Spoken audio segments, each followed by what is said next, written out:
take this chance to apologize to absolutely nobody. It's time! It's Sunday, January 10th, 2021. This is the Church of MMA podcast. My name is Tabor Cragen. My name is Mason Knight. This is episode 55. We are talking about the Halloway versus Keator preview, jumping into some MMA news. But Tabor, where do we begin? With our social media accounts, Mason, Twitter, Facebook, Instagram, at the Church of MMA. Guys, if you aren't following us, make sure you go and do it. We're posting funny memes, clips of the show every day. Go hit us up. Yeah, and check out our YouTube channel too, guys. We're almost at 400 subscribers. And if you guys want some church merch, like this sweatshirt I'm wearing here, you guys can find that link in the description below. But today we are starting with some MMA news, Tabor. Yeah. I mean, it seemed like there'd be more stuff. Yeah, you really figured that would happen. I mean, there's so much. Well, I mean, we're not going to get into it, but I mean, the news cycles have been dominated by nothing MMA related. No, nothing at all. Just Just craziness, chaos everywhere. But you know what? We're not going to fucking talk about that. Let's stick it with MMA. And we got to start here with the biggest card of the year. Essentially, to start the year off, it is Calvin Kattar and Max Holloway. We're going to be talking about this fight a whole lot sooner, real soon. But we have to talk about this. Mason, they are putting this fight on ABC. Wow. Yeah, this is crazy because this is the first time. They have been with ESPN for a couple of years now, but it is the very first time they're putting MMA on ABC. So cable television, they're back. They're back on cable for the first time in a little while. Well, again, that's just the evolution of the sport. That's just where we've seen it go. I mean, the ESPN deal a few years ago was absolutely huge, and obviously ABC and ESPN are under the same banner. I mean, we are going to start getting MMA, UFC events as frequently and on cable television the same way we get football games on ABC. I was just watching a football game on ABC. Now we're getting the UFC. It's awesome, man. And it's a testament to how much this sport has grown. Yeah. Like, I like it. I love the fact that we're getting just random people going to be tuning in on ABC. Yeah. And that could spark huge fans of the sport. You know? The same way it sparked for me. The first time I watched an event, boom, I was all in from there on out. So I really like this idea. Yeah, me too. And plus, because it's on ABC, now it's going to be at noon. Mm-hmm. The main card starts at noon. Prelims start at 9 a.m. We are on the West Coast, so it's a little bit different with the time zones. But that's a great idea, in my opinion. Dude, we're getting fights early. I could wake up, I could eat breakfast, and I could see some fucking KOs. I can't wait. I'm going to have steak, eggs, and a knockout at the same time. Yeah, it'll be fun. And then that Wednesday card is in the morning, too, which I am so happy about that because I work a swing shift. So the fact that it's going to be at 9 a.m. means I'm going to be able to get up and watch that. But we'll talk about that in a little bit. I'm going to be fucked. God damn it, I didn't even know that. Yeah, it's a 9 a.m. card, the Chiesa Magni card. Yeah, but the Conor card has to be a normal time, right? It's at 7 p.m. Yep. UFC 257 is 7 p.m. Yeah, it'd be a shame. I mean, they ain't doing Abu Dhabi time like they did with Habib. No, of course not. So, nope. Yeah. Strange, but I like it. I really enjoy it. So supposedly that Wednesday card will be on ESPN Plus, I believe. And then, of course, the pay-per-view ESPN Plus. But to start off with the year being free on Channel 2, I mean, think about how many people just, stick on the first 6 channels. Mm-hmm. There's a lot of people that still just do that with the antenna, old school antenna. And, they're going to just be clicking through. They're going to hit the fights. They're going to see some Joaquin Buckley crazy fucking spinning shit. Hopefully. That'd be amazing. It would be. It really would. We're going to make new fans. It's very exciting, and it's so smart, dude. I only wish they kind of would have done this sooner. But, when you're going up against NFL and college football and stuff like that, especially when we're playing every Saturday, essentially a fight is on every Saturday. So it gets very difficult with scheduling. Hopefully this happens more in the future. I really can't wait. Same. Let's talk about this Conor fight. Okay. So both men are finally speaking to the media. Conor has been so fucking quiet. Yeah, he has, which is unlike Conor. I mean, Conor normally wants to be, which no fault to his. Of course, this is how he's made his money. But, he's always been center of attention, no matter what. He's always coming up with jokes, always shit talking. So to see him so hidden from the media is definitely a strange thing. But Dana White, I was reading a statement from Dana, and he said that Conor is taking this fight more seriously than he's ever seen Conor take a fight for. And he's really trying to hype up that Khabib versus Conor fight. Yeah, well, people are saying that he's in the best shape of his entire life, which I know you hear that every time with every fight camp. Yeah. They're always saying that. It's the staple. But when you're looking at pictures, it looks like Conor's taking this very seriously. So it could be the Conor that showed up versus Cowboy. I don't think it's going to be the Conor that showed up versus Khabib is essentially what I'm trying to say. I think he's taking this seriously. Oh, yeah. And again, we haven't heard anything from Conor. That's a weird thing. So, like, obviously... Then you know he's in the fucking training room. Exactly. And I really believe Conor's taking this fight as seriously as possible. But we should talk about the statement that he actually made in regard to Dustin Poirier. He came out and said that he would KO Poirier within 60 seconds. What are your thoughts on that? I think it's ridiculous, dude. I mean, if he did it would really shock me because I don't see that happening. With the war, Dustin Poirier just went with Dan Hooker.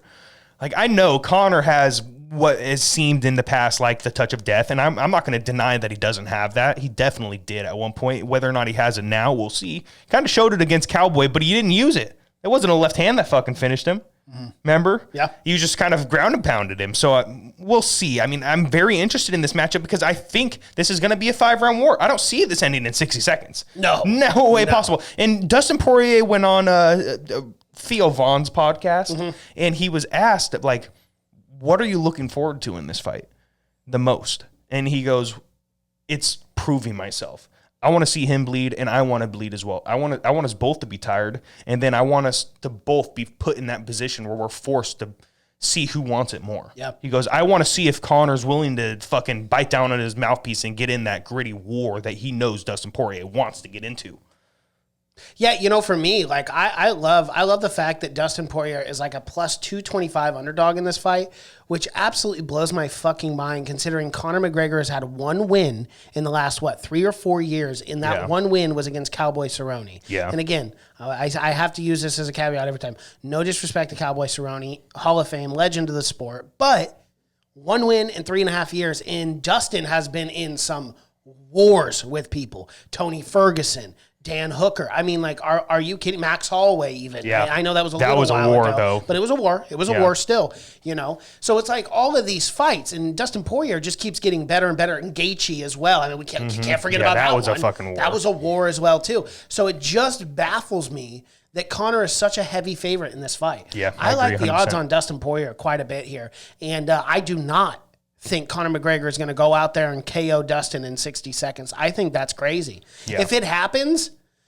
the only person who could ever do something like that, you know, as far as like calling your shot, calling your shot is Conor McGregor. But I just don't see it going down that way. I totally agree with you. I think it's going to be a war. I think it's going to be a lot of fun. But man, I think Dustin Poirier is going to go out there and shock the world. I really believe that. Wow. Yeah. Bold prediction. Yeah. Bold prediction, Cotton. Yeah, it is. It's really not, dude. It's really not when you look at the fucking level of work that Dustin Poirier has put in over these last few years, and dude. He's consistently, literally, too. Yeah, the best fighters in the world consistently. Yeah. He held that interim belt. Yeah, he lost to Khabib, but he still might be the second best fighter in the entire world. Oh, yeah. We're going to find out because I don't consider Conor McGregor the number 2 fighter in the world. No. I would consider a Dustin Poirier or Justin Gaichi. Yeah. Well, no, go ahead. And Dana is pushing that fight so hard with Khabib. Yeah. I just wonder what's going to happen when Dustin Poirier goes out there and wins. What is Dana going to do? Because he's not going to try to set up that rematch with Khabib. I think Khabib vacates his belt. Yeah, exactly. It'll be GSP or bust, and you know Dustin's going to be in the conversation with a win over Conor. He has to be. He has to be. And if he isn't, it's going to be the biggest slight in the entire world. It'll be a bigger slight than what Tony Ferguson went through. You're talking about Justin Gaethje. You're talking about Dan Hooker, Max Holloway. Yeah, it's just all ridiculous. These people. Like, come on, Tony Ferguson. It's like at some point, folks, we got to give this guy another shot. Yeah. I mean, UFC 242 was a long, long time ago. Yeah, absolutely. Or not 242. What? I think it was 242, wasn't it? Him versus Khabib? I don't know. Yeah. I'll have to Google that. Yeah, I think it was. It was a while ago. Yeah, anyways, let's move on to some other news. I mean, let's stick in this lightweight division, though, because there are some rumors on the streets that Justin Gaethje versus Charles Olivier is in the works. Yeah, what do you think about that fight? If it's real, they need to make it 5 rounds, and it's got to be for a belt. I don't care if it's a fucking interim or a real championship. Why the fuck not? That's interesting. I mean, or not, or they just do a 3 rounds co-main event somewhere, like or a 5-round main event. I mean, it has to be. Justin Gaethje has not fought in a main event. I would have to say the only problem that we one time actually he went 3 rounds. I believe. I think the only problem that I personally have with this is how many times can you crown someone the interim champ? Yeah. If Justin Gaethje goes out there again and wins, what are we going to do? Call him the interim champ again? Yeah. Well, I think that this matchup probably needs to wait for Khabib. Yeah. And I get that, but it's like I'd rather just not. Just from a fan's perspective, I'd rather just not see them fight for a belt. I'd rather just see them fight as number 1 contenders, because like I think at some point it diminishes so much value from that belt when you keep crowning these guys interim champs when Khabib is the one true champ until he officially vacates his belt and says, "Nope, I'm done." Right, so I'm just tired of seeing these guys go interim. I mean, are we going to crown? Let's say Gaethje goes out there and beats Oliveira. Are we going to crown him interim champ twice before he's actually the champ? You know what? I don't want to see that. The more I think about it, this might be just be like, oh, that's a fucking cheap cop out. But dude, it's Conor McGregor. It's his fucking fault. They want him to be the champion. I don't understand it. What do you think is going to happen when he wins the fucking belt, Dana and Mick Maynard? I know it's the money. Situation. But then you've got the He's not going to fight. Nope. He's not going to fucking fight if he wins the belt. Might defend it once, get the massive payday. Maybe that's all they want. Maybe we get 2 paydays left from Conor. We need to cash out on him now. And one of them's got to be for a title. Yeah. It doesn't make any sense for me. It's not going to make you money in the long run. Now they're making their money through ESPN. That is where they're making their fucking money. They're not making their money on ticket sales. Right. That's where Conor's bringing all the money is ticket sales and pay-per-views. I mean, they're going to get pay-per-view money regardless. It's Conor fucking McGregor. Like, let's be real. But you're getting more money when there's fans. And they're even talking about trying to get fans at 257. Did you hear this? I did hear that. A limited amount of fans are going to be allowed in at UFC 257, which, okay, whatever, I like the UFC Apex. I like Las Vegas. I like it. You keep it quiet so that way I can hear guys like Kevin Holland talk shit in the octagon and then have a vicious knockout and a great performance. I love hearing that, man. Like football. Nothing irritates me more than hearing a fake put-in crowd noise where I'm like, just let me hear these guys talk shit to each other. That's what I want to hear. I don't want a crowd back. If I'm being honest, MMA and the UFC has worked just fine without the crowd. I don't ever want to have the crowd back. I disagree with that statement 100,000 fucking percent. I know some people do, but I want to go to a fight. Really? That's my thing. I want to go. I think it's fun. It's fun to be part of that atmosphere. Yeah, they're fucking. Fun. You know who wants to go to MMA fights? Fucking yahoos like me. Let's be real. There's a bunch of dumb fucking yahoos like me. The problem I have with going is like I've had floor seats. Like I've had like right next to the cage. You got cameramen, you got the cage, you got people walking back and forth. I do not like going to fights, if I'm being honest. I like the atmosphere, and of course I enjoy myself. It's a spectacle. It's an event. I've seen some really great fights. But for me, I'd rather just watch this on TV. You're not going to get a better angle than when you do on TV. Yeah, I understand but saying no crowd is robbing everyone like me of that situation, of that experience. I get that, but I mean, I'm just being selfish here and giving my opinion. I'm not saying like I'm running the UFC or anything, but for me, it doesn't work with the crowd. I'm tired of hearing the Ric Flair, woo! I know, that is annoying as fuck. Woo! I'm like, oh my God, I'm just trying to watch a fight. Shut up. The best crowd ever I was part of was at UFC. What was that? I think it was 240. No, it wasn't 240. It was 230, 231 or 232. It was Stipe versus DC1. And it was a Francis Ngannou, Derek Lewis fight, and nobody fucking watched it. Yeah. Everyone booed. We did the wave. Everyone pulled their fucking cell phones out and did the fucking lights thing. Yep. And that was more entertaining. Yeah. That was more entertaining. I had a fun time doing that. Okay, we got to talk about this, Tabor. This is huge. So UFC 259 just announced its third title fight on this card. Jan versus my guy, Aljamain Sterling. This might be the most stacked card of this year so far. Oh, absolutely, dude! It could be the biggest card of the year. Go ahead. Amanda Nunes is on this card. Megan Anderson, against Megan. Israel Adesanya, Jan Blachowicz, and now Jan versus Sterling. I mean, geez, dude. What the fuck are you going to do for International Fight Week? I know. I feel like we're having it in March. Like, crazy. Okay, like unless you're doing Zhang Joanna, and then she's gonna fight Rose Namajunas right afterwards, I like and that. maybe John Jones versus Israel and Stipe in the same night. That'd be the only way to top that card. Yeah, I think so. Because this card is stacked, man. Absolutely ridiculous. That's going to be a fun fight companion. I mean, what are you seeing going down in the Sterling fight? I mean, the way he just completely manhandled fucking Sandhagen like that. I mean, you have to give him the advantage on the ground, right? Yeah. Yes, unquestionably. Dude, I've been saying this for almost a year now. Aljamain Sterling is the uncrowned champ. He is the champion of this division.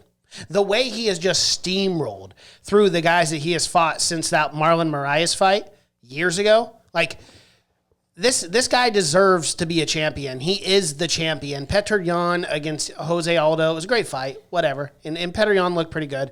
But, dude, I think Aljamain Sterling steamrolls him. I really do. I think it could very well be a first-round sub.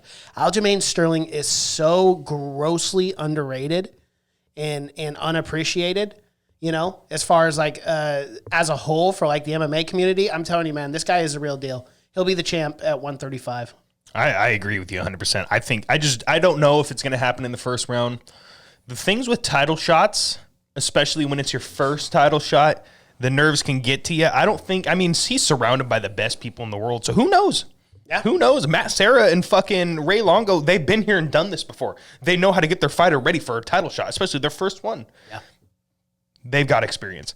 So, and they're in the best of hands. I don't know how this is going to play out. It can go one way where Sterling just looks fucking amazing, or, you know, he can come in a little timid, a little nervous, maybe a little slow, maybe wanting to wait for Jan. And if he waits, man, he can get knocked the fuck out. Jan's got ridiculous power at 135 pounds.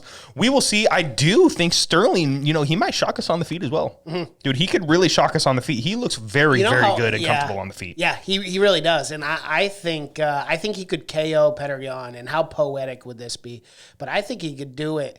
Petr Yan tries to shoot and he throws that knee. Oh, yeah. His knees are quick, man. They're underrated. Like, really? You see Jan going for the takedown. No. I'm not saying. I'm just saying. Oh, but that's a possibility. Yeah, it's a possibility. And, like, he throws one of those knees, man. It could be lights out for Petr Yan. Yeah. I'm just excited about this fight. I cannot wait. I'm glad they rescheduled it. I was saying as far as it should go is April, and we're going to get it at the end of March. So I'm a happy man. Yeah. It's a lot better situation than that Stipe Ngannou or Stipe Jones.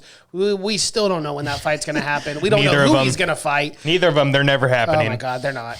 I just need to quit talking about it at this point. It's gotten to a point where it's a conspiracy theory. Yeah, it is. Oh, my gosh. That's funny. But, yeah, I mean, to end on Sterling, dude, I mean, I think he's got all the skills to beat Jan. I really do. We're just going to have to wait and see what Sterling shows up and what Jan shows up, because anything can happen in this MMA game. You could think you're doing everything. You could click on every mental barrier. You could do everything right up to the cage, but it just all depends on what the fuck happens. Second that bell rings, I'm very excited for that fight. Well, let's not get it twisted on my part either. Like, I'm definitely not saying Petr Yan. No, yeah, I'm not saying you're stupid for saying that. Yeah, I mean, he's extremely talented fighter, and he does have the capabilities, absolutely. But I've looked at the body of work of Aljamain Sterling versus Petr Yan. Way more impressive, dude. It is. It really way more impressive. Yan really got skyrocketed in there. Maybe they needed another Russian champ. It's not going to be good, man. America comes in, just fucks up Russia again. America. I mean, that's kind of what he better walk out to that. He better walk out to that. The American Team Force or whatever. Team America, yeah. God, I should have clipped that shit. I know you should have. We'll have explosions in the next episode, guys. Do not worry for that. I mean, if we're going to have explosions, that means anger, and this guy's got every right to be angry, in my opinion, dude. Robert Whittaker has been getting shafted left and right, man. So apparently the story is out now that he is not going to get a title shot his next fight. He will have to fight another top contender, apparently. Which we kind of already knew this because they were saying they were going to make that Paulo Costa fight. Once again, I will say this on this podcast. I'm going to repeat myself every time. I fucking hate that fight. Fucking hate that fight. Make Paulo fight someone else. Jack Hermanson off a loss.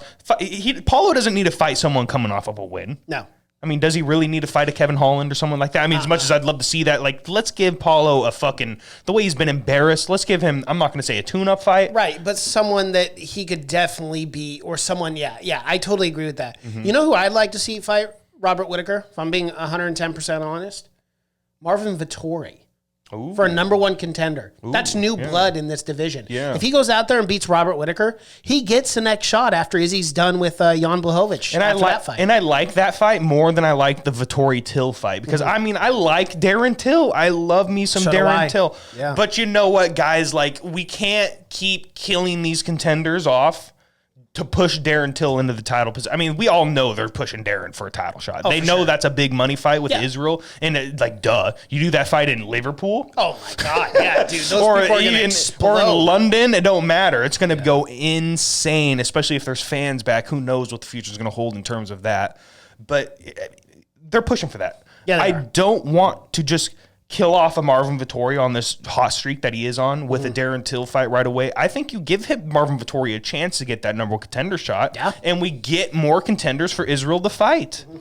I love that matchup, Mason. I really do.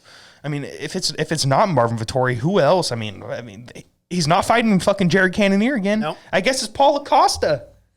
Yeah, but again, like I agree with you, Paulo Costa. He's got to fight someone else, man. He's got to fight someone else. I'm saying Paulo Costa fights the winner of Derek Brunson and Holland, dude. Yeah, the winner of that, or just fights Jack Hermanson, who's also coming off that loss. Yeah, you know, I mean, that is a possibility. It's not the most exciting fight, but actually, that's kind of an exciting fight. That would be a good fight. This is the Paulo Costa. Sorry, I'm burping. This is the Paulo Costa fight. Okay.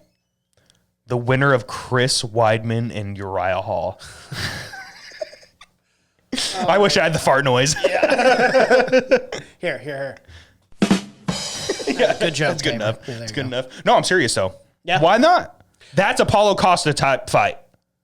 You need to come back, dude. And if you can't do it against this fucking guy, you're fucked.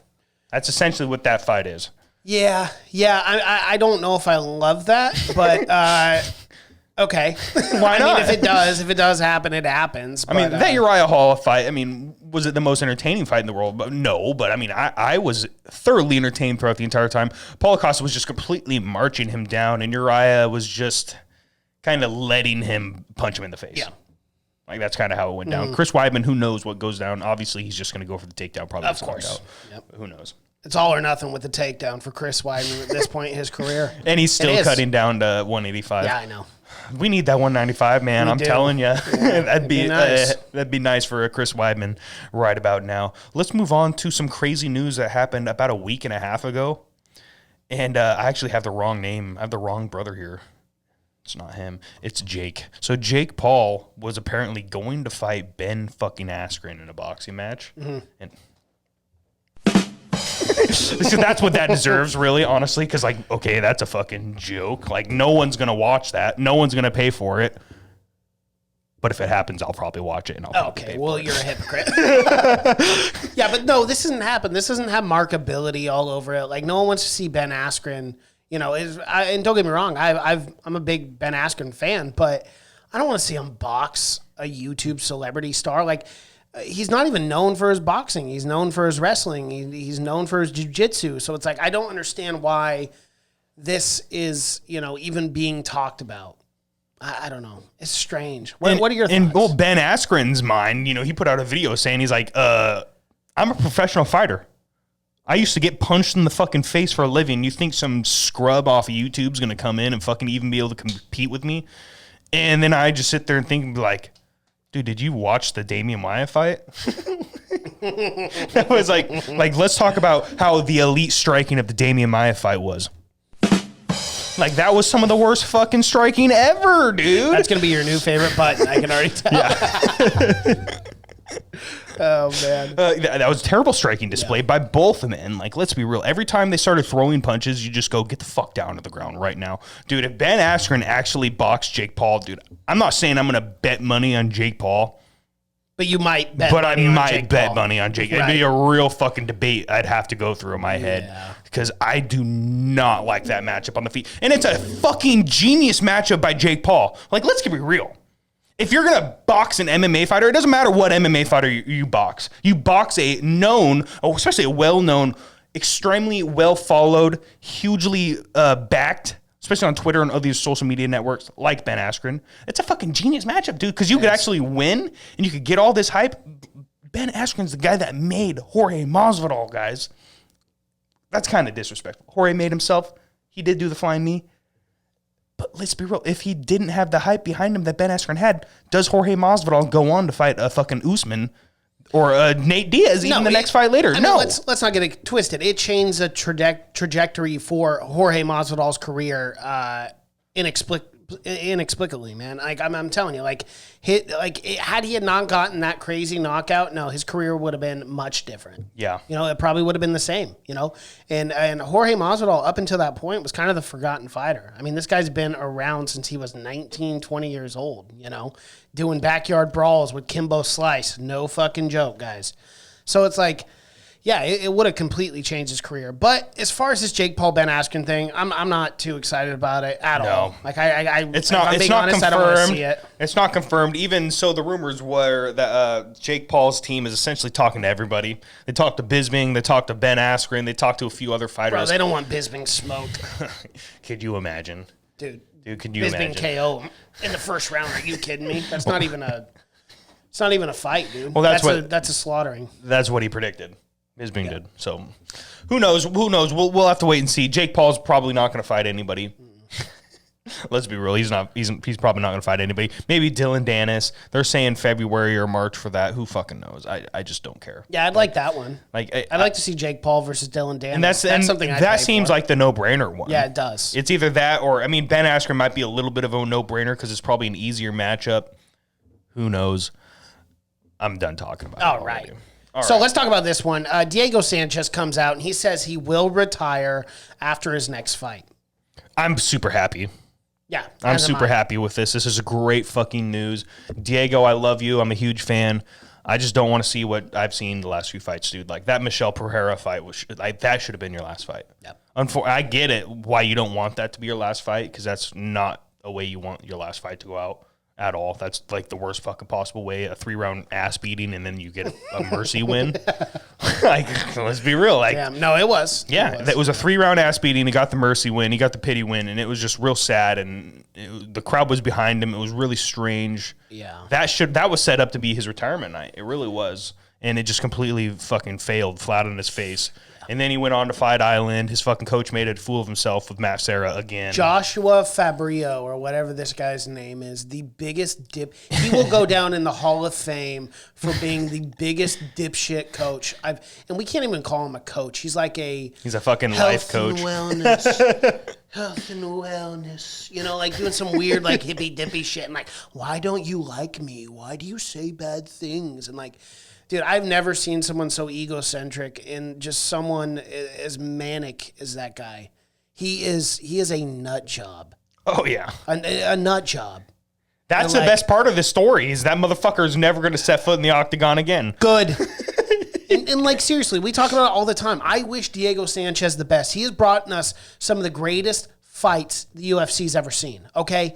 He was a warrior since season 1 of The Ultimate Fighter, folks. Yeah. Like, this is a Hall of Famer, and we hold Diego Sanchez up on such a high pedestal, man.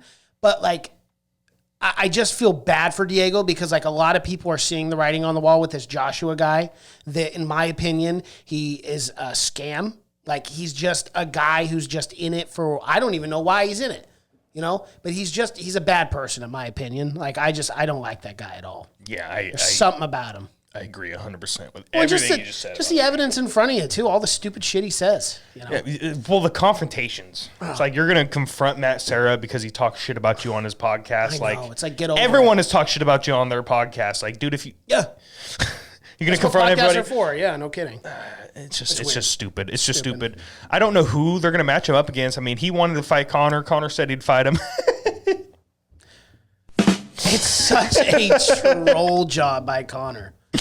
I cannot believe he even agreed to fight.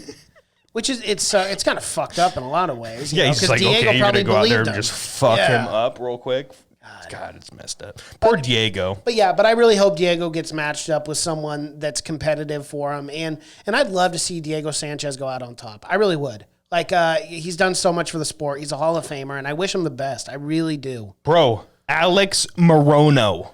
Yeah, coming Anthony off that loss. Pettis just beat him. Yeah. That's the matchup. It's a tough fight for Diego. Like, let's be real. It's a tough fight. It's not a gimme fight, but it's a winnable fight for the man, and he could go out with a fucking hard-earned victory if he did get it. Yeah. And that's the way I want Diego Sanchez to go out. And I want it to be all positive. I don't want it to be fucking negative. No, I don't want him to get viciously KO'd by someone. It's like, watch they put him up against like Chaos Williams.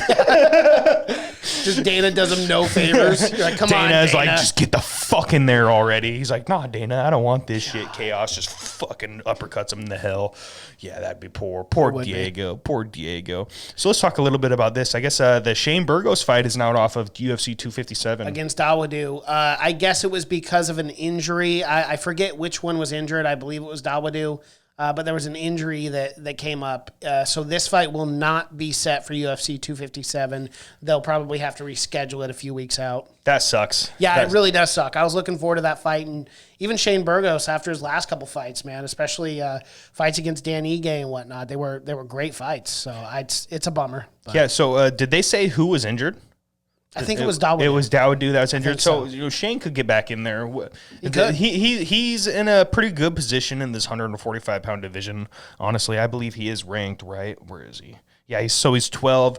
I mean, shit, you could do a Dan Ige rematch. You got Sadiq Youssef in there. Arnold Allen has been waiting for a big fight. There's fights for a Shane Burgos right now. Sure. I mean, shit, Ryan Hall. No one wants that fight. No one wants Ryan Poor Hall. Ryan hasn't fought. It's not even COVID's fault. Well, bro, no just one wants take to it fight the easy man. on trying to blow people's Achilles out. Yeah. That's in the contract. They're like, I'll fight you, Ryan, but Just no leg fucking, locks. Yeah, heel locks or anything like that, bro. He's like, man, that's how I win. My name is literally 50-50. Like that's how I fucking win. God. It was Hakeem Dawodu who was injured. Yeah.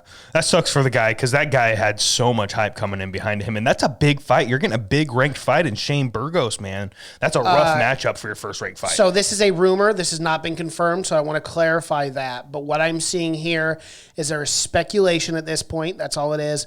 But Giga Chikadze, yes. Versus Shane Burgos? Chikadze versus Shane Burgos for UFC 257. That's what they're looking at. That's a kickboxing match right there. That's not an MMA fight. That's going to be a kickboxing match with 4-ounce gloves, and I can't wait if that's true. If that's true, that would be a great fight and a great fight. Last-minute replacement. But we shall see.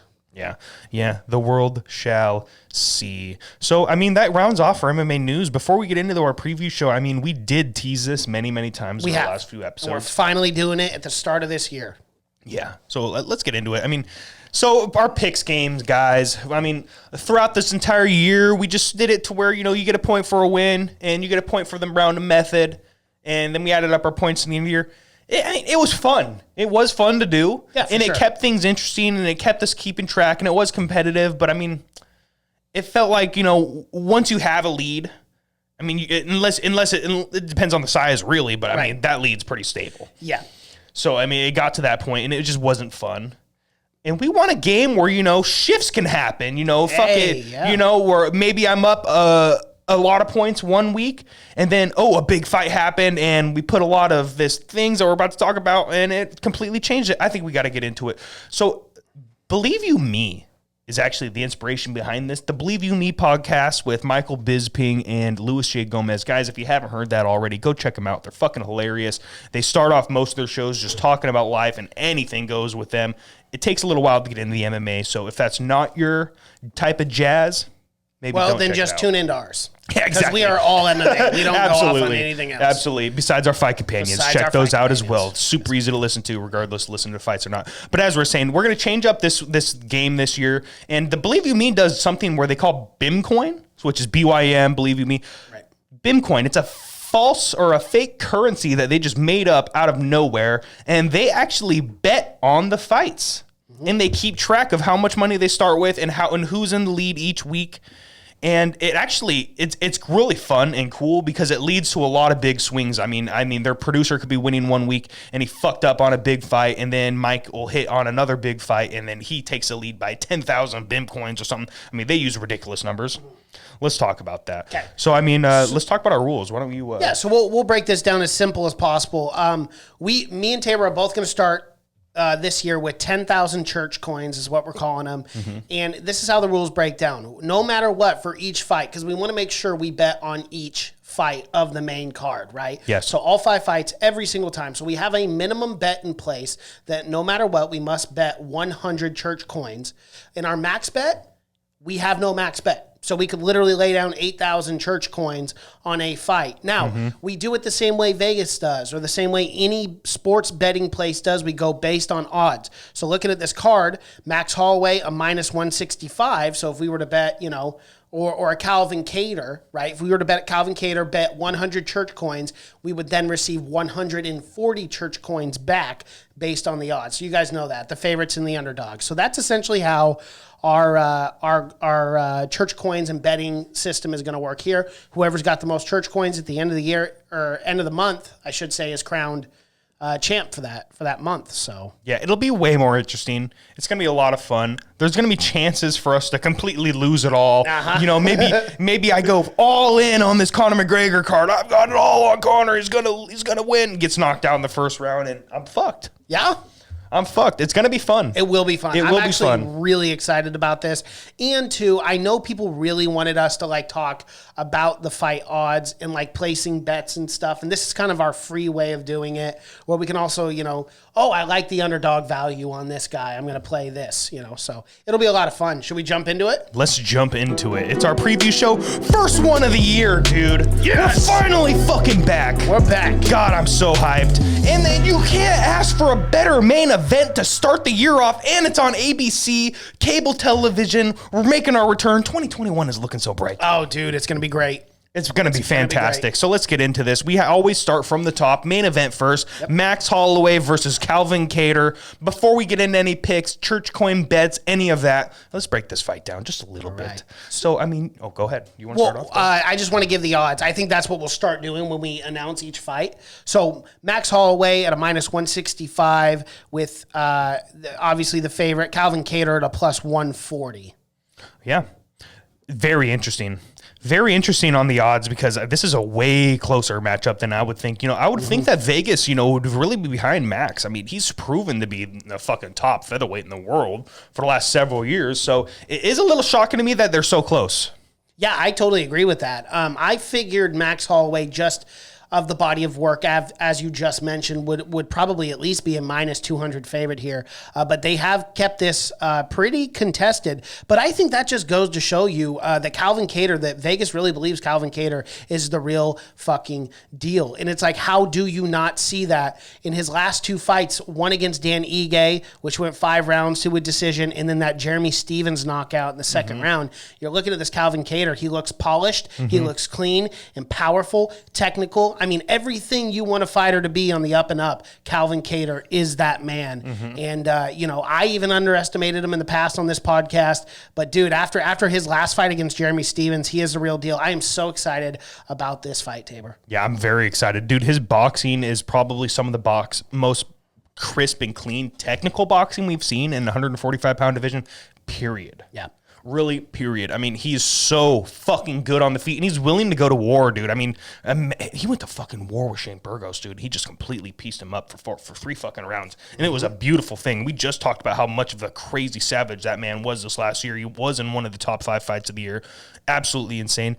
Calvin Keator has got all the skills to beat Max Holloway. Let's be very real about this. Yes, he has I would agree with all that. the skills to do it. It is just whether or not he could find a way to hit him. Max Holloway is so fucking good at hitting and not being hit. That's the name of the game. It really is as simple as that. It's the name of the game. How do you hit your opponent more times than he hits you? Max Holloway's been the best at that consistently for several years now, until Alexander Volkanovski. Can Calvin Keator replicate that? Maybe. It's a very interesting matchup on the feet. This fight's not going down to the ground. There's no point in talking about their jiu-jitsu. I'm sure they both train. Let's be real. They both train jiu-jitsu. It's not going down to the ground. No. This fight is staying on the feet, probably for 5 rounds. It probably will be a 5-round back and forth, tightly contested war. Or it could be a very tightly contested point matchup. I don't really know how this is going to go down, to be honest. This is a very back and forth fight for me. I'm going to give the slightest advantage to Max Holloway. I think he's just too crisp and clean. He's too quick with those combinations. I'm going to give the power advantage to Keator. I just don't think he has enough power to KO Max. If Dustin Poirier wasn't KO Max, I don't think Calvin Keator is. Yeah. This is a rough fucking fight, dude. I don't know who's going to win this, but we have to make a pick. I'm putting 300 church coins on fucking Calvin Kattar, dude, actually. At a plus 140 at the underdog. That'll get you a good little return, almost 450 church coins in return. I like Max Holloway on this fight, and I'm pretty confident on the rebound of Max Holloway after losing one very close fight to Alexander Volkanovski. He fought him twice, obviously. The first one was not as close. But, Calvin Kattar, I'm not going to underestimate this guy either, and he does have a lot of power. He is a technical striker, but Max Holloway, I think, is one of the greatest featherweights, and I still believe in him. I thought that Alexander Volkanovski second title fight was extremely close. I even thought Max Holloway won that fight. So I like Max. I like him as the favorite even at a minus 165. So I will be putting 600 church coins on Max Holloway for the win. Yeah, the reason why I'm going 300, even though it is such a back and forth fight for me, I probably should just put the minimum bet. Like, let's be real. I might be throwing away a couple hundred coins, but there's something about Calvin Kattar. Mm-hmm. There's I agree with something about the style of his boxing and the way that this matchup is going to happen. I think he can replicate some of the success that Alexander Volkanovski has found in hitting Max Holloway, and I think he definitely has the power advantage over an Alexander Volkanovski. It's just, how is Max Holloway going to deal with this? Yeah. Is he going to deal with it the exact same way that he did in the Poirier fight, and is he just going to march forward anyways and get hit? Mm-hmm. Or is he going to deal with it like he did in the second Alexander Volkanovski fight and try to land the counter shots? Yep. I just don't know what Max Holloway shows up. If it's the first one I talked about, it could be a very one-sided night for Calvin Kattar. And it is what it is. It is what it is. It really is. Let's move on to this co-main event, my guy. Carlos Condit at a minus 160 favorite against Matt Brown, coming in at a plus 135. Tabor, how do you see this fight going down? Dude, let's just talk about this fight first. Like, is this the matchup to make for both these men? I think it's the only one. Yeah, I would agree. It's the only one to make as a matchup. Is this my co-main event that I was so excited for? No, I think Ponzinibbio Jingeling is a way Yeah. better co-main event in my opinion. Yeah. I get it though. Ponzinibbio doesn't have a name. Jingeling, you could say, Who the fuck is that guy? yeah, no one knows who the fuck that guy I've been is. following I do. his career for a few Well, years. we though. do, Yeah, and that's we do. us. Yeah, Fuck. Yeah, we're talking about it. Yeah, every week. Yeah, that's like true. we know, but your casual guy, they're gonna say, who the fuck is that guy? Let's be real. No one really knows very these true. Chinese fighters. Unless you're Chinese, I'm sure they got a big following. they got a in big China. base. I'm sure they got a sure. huge. Yeah. Shit, even if it's 1% of their population, it's ridiculous. So, who knows? Let's get back to Carlos Condit and Matt Brown. So, it's the only matchup to make for both these men. They're both about to retire any day now. I feel like this might be the retirement fight for both of them. Yeah, I think so. It could be. I think it's the retirement fight to make for both of them. Yeah. Let's not count Carlos Condit out either, because, man, he has gone against guys who are just killers and savages over the last couple years, man. And he just got that win not too long ago.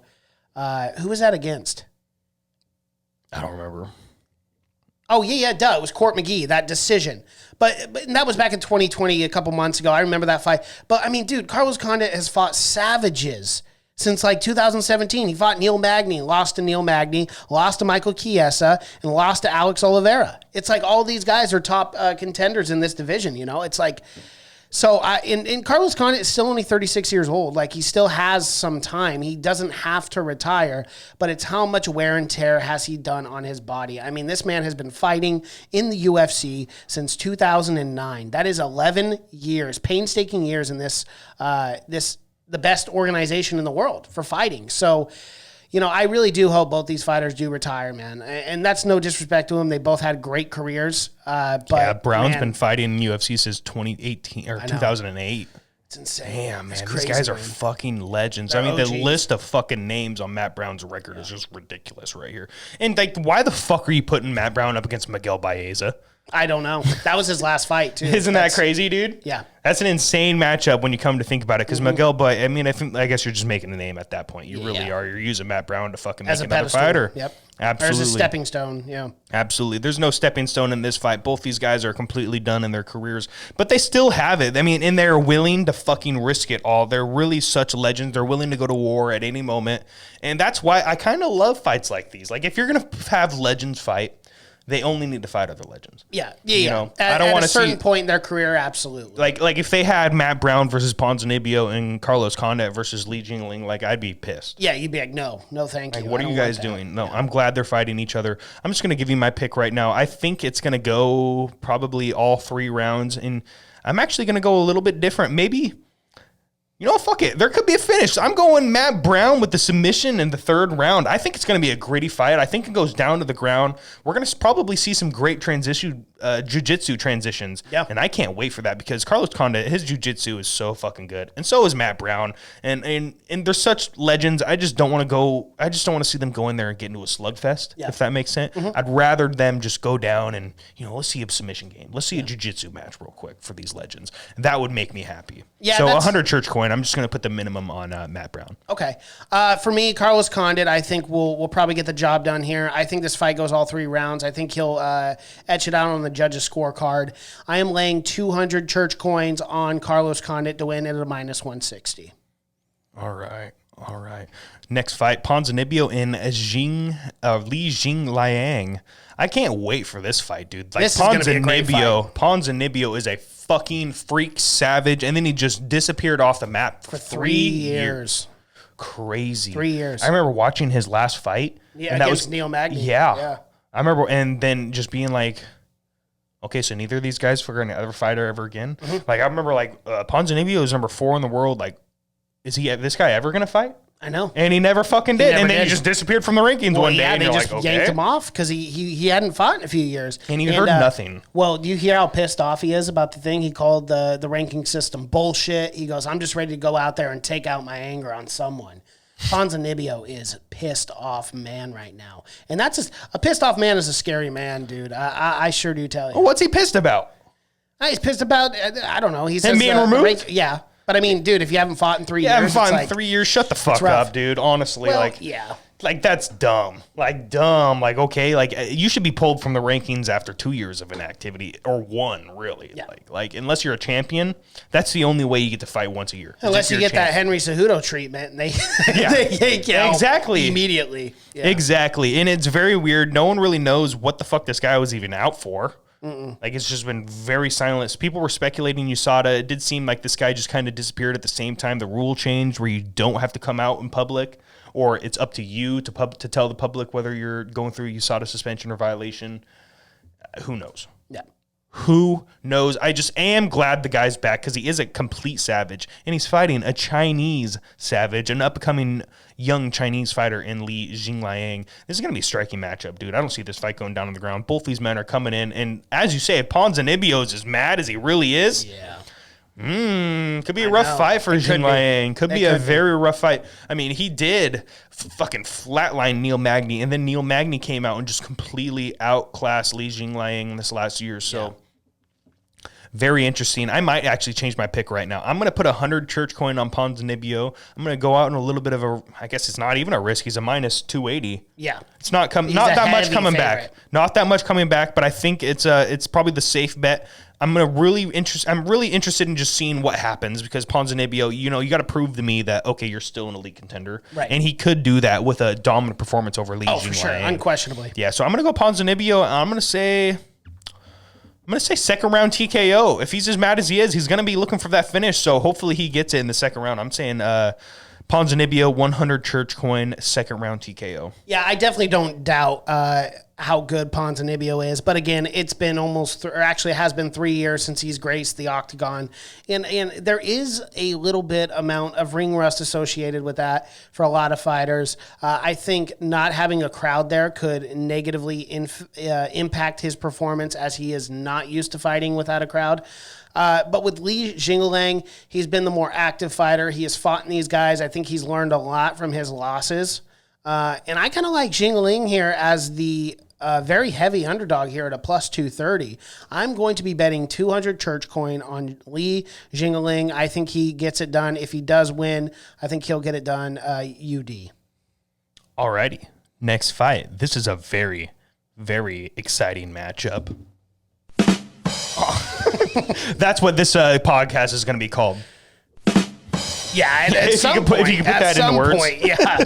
Pop. Yeah. So Joaquin Buckley versus Alessio Chirico. Alessio di Chirico. Unknown guy, in my opinion, because I had no idea who this man was. It's a very shocking name, in my opinion, for Joaquin Buckley. But then, you look back at Joaquin Buckley, this is his 4th fight in the UFC. So I guess they're still trying to build his name. Unfortunately, it's against a guy who has not won a fight in 3 straight fights. So it does seem like a little bit of a gimme for Joaquin Buckley. So he starts off 2021 early. We'll see. He's a heavy favorite right now at a minus 270. And I have to agree with Vegas here, man. I'm going 500 church coin on Buckley, and I'm thinking it's going to be a second-round TKO. I'm going with Buckley in the second-round finish, 500 church coin. I'm laying it down on my man. I know it's not going to be the biggest return ever, but it seems like the safest investment on this card, in my opinion. The safest. Okay, so other than Max Holloway, maybe, but there's something about Keator, man. I get that. I would have to probably agree with that statement. Here's the thing. Joaquin Buckley, I think, is on a trajectory of potentially becoming a superstar here in the UFC in the next 2 years. I see big things for him, especially if they keep throwing him guys like this. This Italian kid who's lost 3 straight. Has lost to guys like Zach Cummings and whatnot. I like Joaquin Buckley here to finish it in the first round. I go Joaquin Buckley. I'm going to be laying 250 church coin on Buckley for the win. Alrighty. Puna Leahy Serrano versus Dusko Tavorovic. Who the fuck is that guy? I don't know either of these guys. No. I don't know either of them. I know Serrano. I've seen his Contender Series fight. This is why I know him. They had like a Hawaiian Contender Series night. Remember, they had like 3 or 4 Hawaiian dudes all on the same night. I've heard of Dusko too. Well, he KO'd viciously Daquan Townsend, yes, which is a well-known name, not for the best reasons, I would think. But, he did KO the guy. They're both undefeated, and I can't find a better way to start off a MMA card than 2 undefeated savages, knockout artists, going at it at 185 pounds to start off the first ABC card. I like it. Woo! I like this matchup. I really like this matchup. It has fight of the night possibly written on, maybe not as much as the Ponzinibbio card, but a very possible contender for fight of the night here. It could be back and forth. It could be a 3-round war. It could be a first-round finish for either man. Both of them have crazy knockout power, and neither man has tasted defeat. Somebody's O has got to go, Mason, and I am putting 100 church coin on the Hawaiian Dream Serrano. I have no idea if that's his nickname or not. I'm just going to say he's the Hawaiian Dream. He's a very good-looking man. He's very dreamy. Well, big shout out to him. And you're taking him at a plus 140 underdog too, so there is something to be gained there. I am taking, however, Dusko Todorovic. I like him at a minus 160. I will be placing 150 church coin on Dusko. Oh, yeah, I forgot to say first round KO, by the way. That's how I'm taking Serrano. Okay, yeah. First round KO. That's how I am too. First round KO, except Todorovic. Yeah, I mean, dude, that has fight of the night written all over it for me. I mean, really, that's the one that's sticking out. I can't wait for that other than this main event. It's a great way to start the year, dude. And then we have a Wednesday card coming up afterwards, and then we lead into Dustin Poirier, Conor McGregor. God, man, 2021 is looking it's going to be great. I just can't wait. I'm so excited. I'm going to flip this fucking desk. Don't do that. Oh, sorry. Oh, God. I won't do that. Oh, my God. Everyone, he's getting wild in here. Absolutely wild. Mason, it's that time of the show. Yeah. We made it here. We did an hour again. We had no recap show. No, we didn't. No recap, but we will have plenty to do this coming week as we will have 3 fight cards in a matter there's of gonna be a lot of content for us coming your ways. Yeah, for sure. Yeah, I mean, we're gonna have to meet up on Tuesday. We're gonna have to do a recap MMA news preview show for that Wednesday card. Then we're gonna have to meet up on Thursday, do a recap MMA news preview show for the Conor McGregor card. Yeah. We got a lot to do. We're getting content out, boys. We are. So everybody, it's easy as just following us on every platform. Let's talk a little bit about, I'm just going to keep it as one word, the purge. The purge is happening, guys. So, if you can't be on these social media accounts, we're thinking about possibly moving to others like Parler and Gab, maybe one day. Right. This isn't a political podcast, so the chances of us... But we're still going to switch. Yeah, sorry, I thought you said stop. No. I said no. We're not. We're not. You're like, no, stop. That's enough. That's enough. We're getting banned. We're getting banned. Just stop. Don't even say it. Yeah. No. I mean, we're not. But it is important to be able to reach as many people. There are people on both sides of the aisle who like the UFC. So it's like we're just trying to get everyone involved, you know? Yeah, so, it's super important, guys, especially now more than ever, that, you follow the people that you want to support, because now is the time they need it. Yeah. When they need it most. So, Mason, it is that time. We're here as shout-outs. Are there any shout-outs you would like to give? I do have a shout-out. I have not shouted out this person on this podcast, but she definitely deserves it. She put a lot of work in. I had a birthday, and she put together a lot of work. Shout out to my fiance, Mary Richardson. Thank you for everything you did. You were wonderful, and I'm so happy to have you in my life. So beautiful. Yep. Heartfelt. It was. Hit me right in the heartstrings there. Yeah. What's your shout out, Tabor? It's to you, Mason. Shout out to you. Happy birthday, dude. Oh, thanks, man. Happy late birthday.